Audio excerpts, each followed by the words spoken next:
come, come, come on, come, come, come, come, come, come, come, come, come on, come, come, come, come. Siamo nel Padiglione della Spagna, un tema molto interessante rappresentato qui all'interno, il recupero. È un tema anche in Italia molto sentito, non vogliamo più consumare suolo, quindi dobbiamo recuperare le architetture dismesse.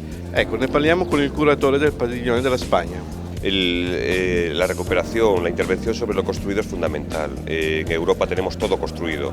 Hay que intervenir con más capas, hay que intervenir, trabajar sobre lo ya construido, no solo sobre lo antiguo, sino también sobre lo reciente, sobre todo aquello que está mal. Nosotros lo que planteamos es que esa es la forma de poder actuar, y para eso ponemos todos los ejemplos que aquí aparecen de arquitectos españoles y de obras españoles. Muchas obras y categorías que permiten distinguir y aclarar cómo se puede hacer esa intervención.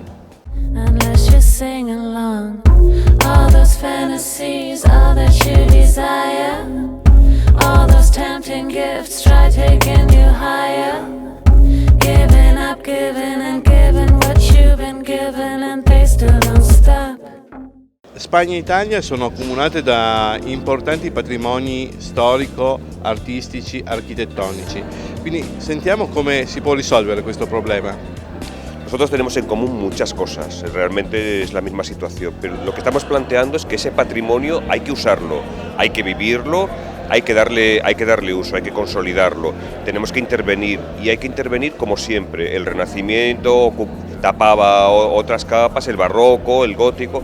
Con la misma situación hay que volver a intervenir, con los códigos que hoy tenemos.